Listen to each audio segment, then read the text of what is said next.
Lulu. Is it live? Yeah. Hello. Hello. Hello. How you doing? I'm all right. I'm an author now, of course. Just written a book. Treat me accordingly. You were just saying that we were just like Sam and Rushdie, really, weren't we? Well, you are. We just were choosing which side to sit on. I thought Salmon must have this Mm. when he, does his press. He whacks the filters up as well, does he? I read it and I loved it so much. You read it in a day, I read it in less than a day, and and I've got the attention span of a gnat. so it's for thicko. It's for absolutely for thickos. No, no. Smart, attention, and it needs to be good. And it was like reading. It was like getting through butter. It was It's so easy to read. it's similar to Jilly Cooper. But nothing like Sillier, Mm. but a wonderful, genuinely brilliant book. I was so moved and laughing out loud, and yeah, I thought it was How many absolutely times did you incredible. cry? Be Um, honest. I definitely cried. There was three times I cried, and I felt a lot. You felt a lot of Really emotions. stirred up this old dead heart of mine. Really got her going. Yeah, I want people to cry. I felt that. I want some misery to seep through. No, it's very upbeat, isn't it? It's a it's an extraordinary book. I really enjoyed it. When I'm going to do some proper interviews now. Okay. Lou Sanders, Mm. you're an author now. When did you first decide you might like to write a book? Did you have it as a child, or was it later in life when you thought you had something to say? I think we all think we're going to write a book sometimes, don't we? Don't in the back of your mind, like when I was a kid, I thought, yeah, when I write my book. But then I also thought, when I'm an astronaut, when I'm a nurse, and none of that's really panned out either. So I don't know. I think I don't know. So when did this come? When did the idea for When this the book? deal came through, yeah, because I wanted to write a book for a while, and I had meetings with various people, and then what they thought it would be and what I thought it would be was sort of different. And then when I had the meeting with this publisher, she was great, and she just got it. And also, she clipped out a little bit of. I wrote an article for the Guardian, and she clipped out a little bit of it. She had like. She'd written it down on her notes on her phone to remind her stuff. So she'd put her favorite phrases in the notes on her phone from Oh, various different authors. And I thought she's the one for me.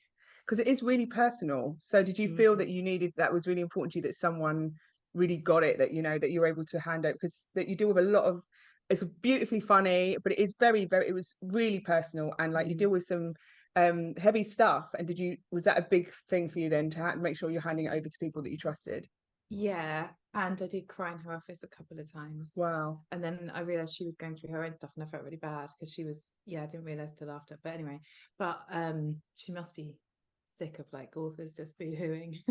But my point is that we've all had trauma, we've all had like brilliant things happen to us, and I want to try and make light of the darkness, but also like process it. I don't just mean like because there's some stuff about rape and stuff in there, but funny. No, but I have processed it as well. It's not like I just try and make it funny. I do also go into the darkness of it, but I think that's important because I think we've all got stuff that shames that we've done and had done to us, and I think if we're all honest about it, then it can't get us as much. Like the shame can't get us as Yeah, much. That's that's what I think. beautiful. I know that Guardian article that you were talking about, Mm, and that was when you were talking about your drinking. mm, And it was a beautiful article, and you talk about it a lot in your book. mm, And that article, I'm sober. That article was mm, really a big thing for me when I gave up alcohol, because I remember mm. thinking, Lou's given up booze. That old slut. No, but I was She. like, but it does. But Yeah, in sort of speaking to the book, like, the power of someone speaking honestly yeah, yeah, does yeah, sort of have a big yeah. effect on people who are maybe going through the same thing. But it's embarrassing, like, because I do think everyone's got their own journey and stuff. So it's not like, oh, I think my story is any more special than anyone else's. But I thought if we could all be more honest, it's better. But on the drinking thing, that article that I wrote, and I wrote one about positivity, like trying to get myself thinking positive, and I've written a bit about that in the book as well. But this woman came up to me really pissed at a party once and went, "Your article has changed my life." Well, it's made you drink more. But it's like you said, you say it in the books, sometimes things land with you later, so it doesn't happen on the Mm, day. yeah. So you do that. There's a great bit in the book, and where someone says to you something about your drinking, Mm, and you say you weren't ready to hear it, but it all adds up yeah, yeah, later in it. So that's probably the same thing, for yeah. her. Yeah, when people say you're an alcoholic when you are, like it makes you so angry because you know it's true. You're like, I remember Phil Wang. How dare you? Yeah. Me. Said it to me at festival, you and a colleague, and I went mad. And I was like, hi. Chasing him, chasing him down the field, going, Having a fine. that's wine last week. Didn't have any more. And he's just like, right, okay, yeah. But yeah. What were you most nervous about writing? Like, obviously, like you deal with the very heavy stuff that you know, very honestly. But what were you apprehensive about being able to write the book, or were you, you know, talking about the personal stuff, your family? Like, what were you most nervous Writing the about? book is fine. It's people reading it. When I wrote it, I was like, yeah, okay. And now I feel sick because everyone's, well, I want people to read it, but I'm also scared of people reading it. Not that you should, you know. It's that someone you care, that you've sort of given a part, you know. Of course, you imagine if imagine how insane you have to be if you're like, I don't care what people think. Yeah. Of my book that Oh, I've just spent. I'd love that. How freeing to be The like, book would be terrible. Anyway, yeah. that No. Yeah. No, I'm worried about, I don't, I'm worried about the stuff I've put about other people. So I have put stuff about my dad and my mum, and I tried to be real, and my stepdad. Stepdad's dead, so I got away with that one. But I've tried, but it's a story of redemption because he hated me when I was a kid and really did not love me. And then by the end of his life, we really loved each other. But that really is an amazing part of the book. I found that mm, really, without blowing smoke up your ass, but here we go, spread them. I did find that part of it, I did find really hard, that, you know, that you, but also like as a, I don't know, I found it really an incredible testament to you that you're able to, that forgivingness, and to sort of see someone in there, to sort of in their fullness, and to be like, you know, to be forgiving, and to let, you know, to hold that space, so you're able to have a different relationship even after as a child. I did think it was, you know, it must have been just really keep painful. breaking those men down, and one day they might love you. The message. That's the real message.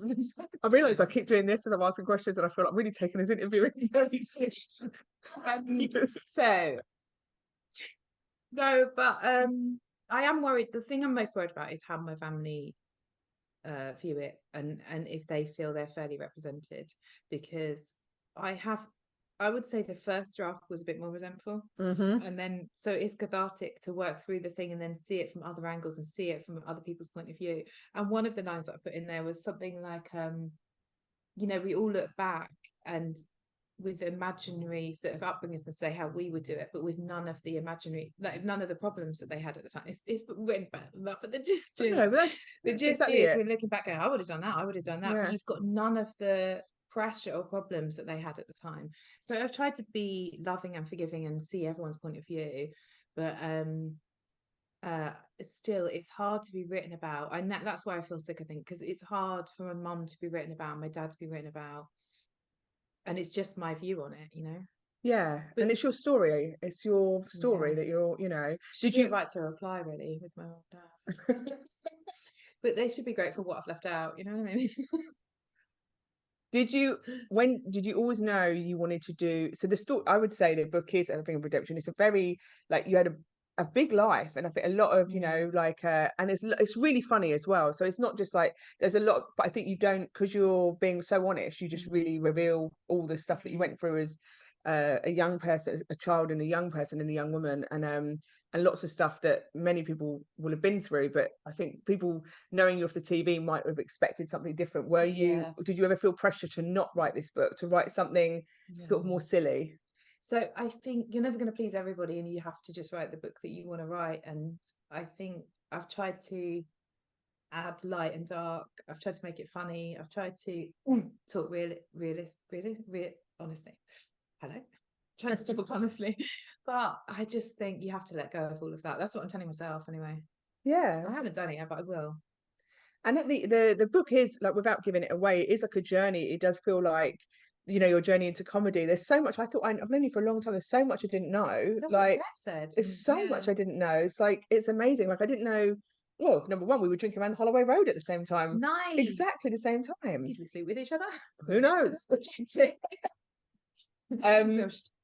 Yeah, there's just lots I didn't know. Like your life has been very big. Like you've, like, you know, kind of how much you've got into it. Smaller now. That's the another thing. I feel like I've written the book and I can draw a line now under that So that's very selfish. It's cathartic for me, but hopefully cathartic for people that read it. But also drawing a line under that, and then it feels like it's the next half of my life now, and I'm starting. I won't have as many stories in this bit because I'm not drinking, of course. Well, no, you would. You probably, hopefully, you'll have the same amount, but maybe some nicer ones. Oh, I Or baked some. a cake. Yeah.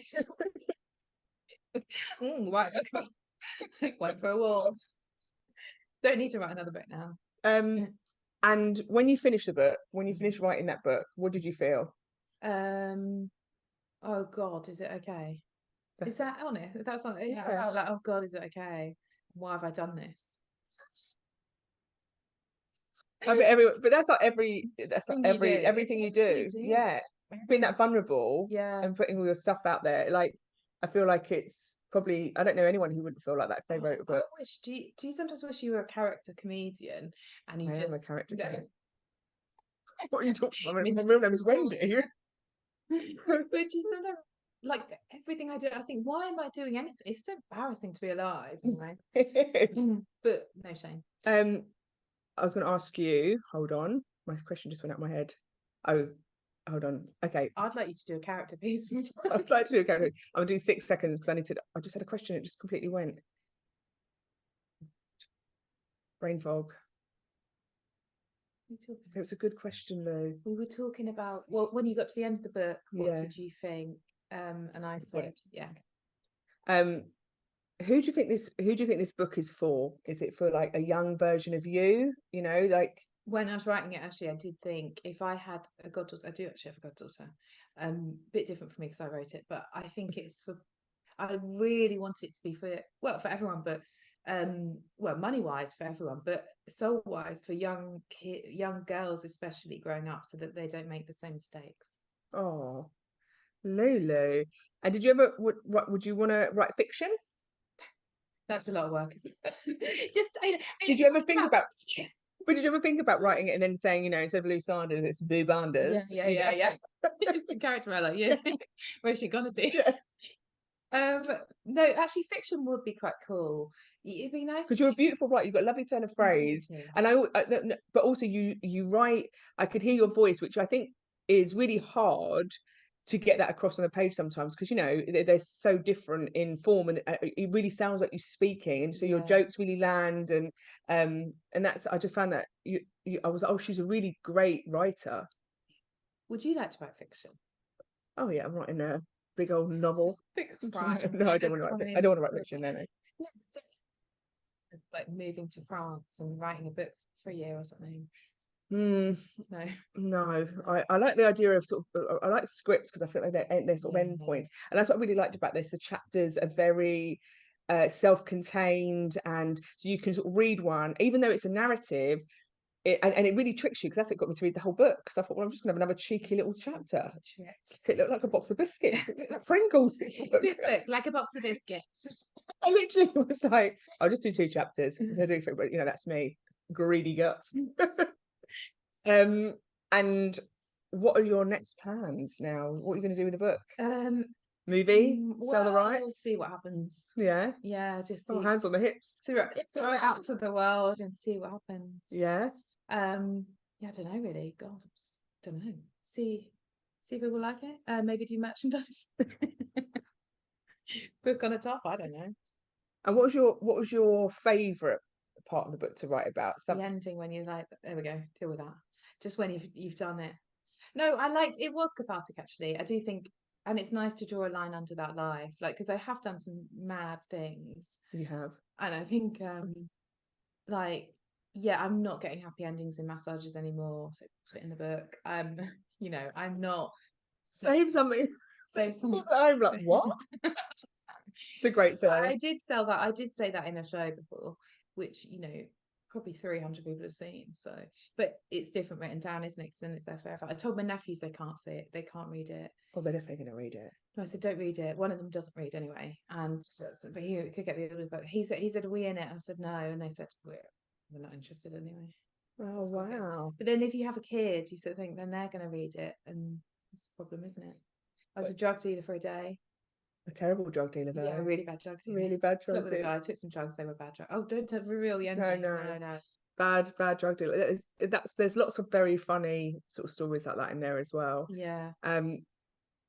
So in the book, you're so honest. You talk about everything and your relationships and boys and your labia, which I'd like a glance at actually. And your boy That's my obsession. promo. It's just I just take my labia to different bookshops. Why not? Things have got a social political point. So people just think, oh, it's a girl gabbing on about her bits. Actually, there's a really strong. But I don't think you should worry about those people. Yeah, I don't think that counts. You're saying it is a strong thing. You're talking about something that's personal and political. Because in porn they have, and the number of times I've tried to get my labia on TV, it's unbelievable. No interest. No, but in stand up, talking about my labia, all the labia. You wanted to get it out on TV, no, and I was no. there's you have to keep that for the internet. Labia's internet stuff. But no, I've tried to like talk about having a plus size labia on TV loads, and there was like, oh no, there was not ready to deal with the woman talking about her own sort of body. And so that's my point in the book, is that like the women, the world loves vaginas if they're curated, like laid on a soft cushion or a car, or another girl sort of draped over. I hope they weren't attached to a person. Yeah, but just brought you a fresh vagina. Butcher's got a load in. Under a cloth. Awful, yeah. But then when you want to talk about your body in a very real way, people are like, oh no, not women doing that. Yeah. So I think that's kind of interesting. So I think there's interesting stuff like that in the book about my views on labias, etc.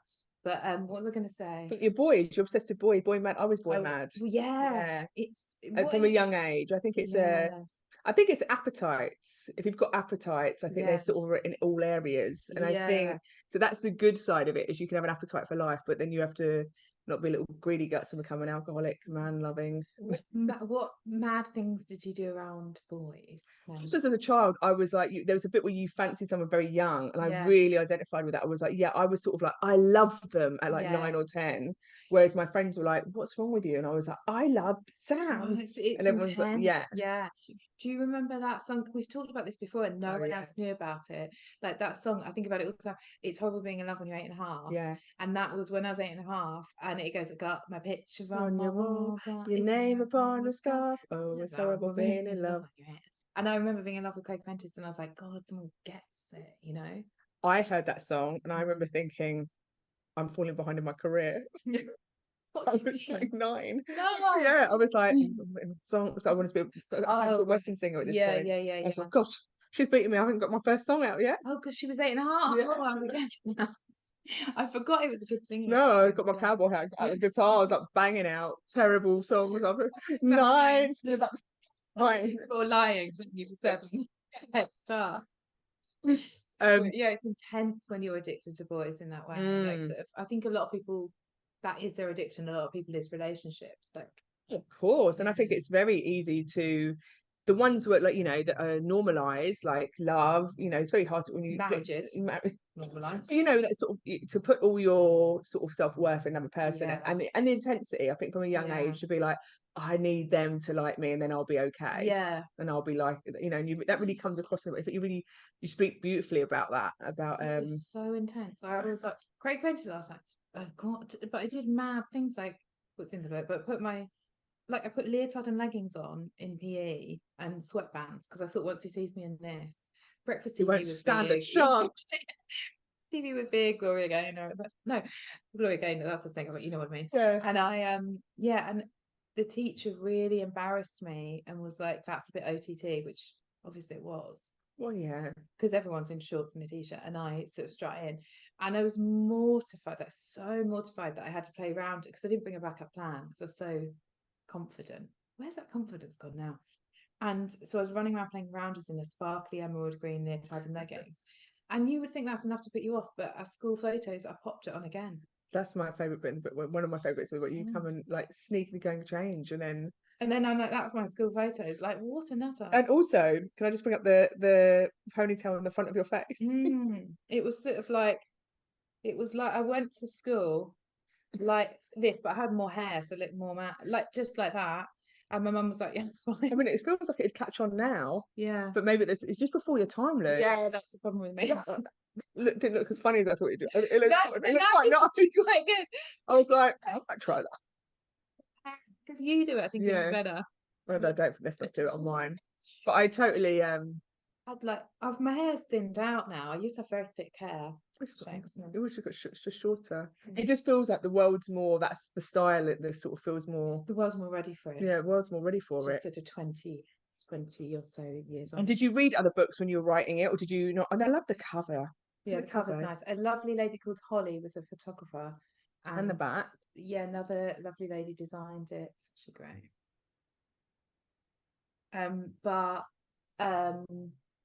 Yeah, I followed a guy home. Suppress your personality. No.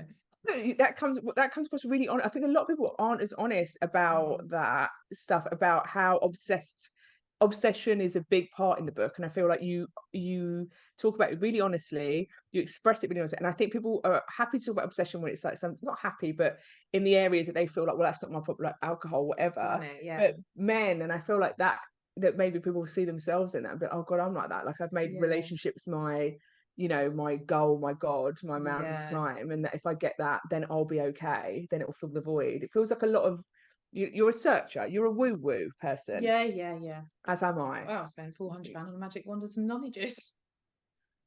And that's what I found really interesting as well. You sort of your spirituality, and this is where we're going to sound like, but you don't hide from that in the book. You sort of say, like, you're not obviously religious or anything, but you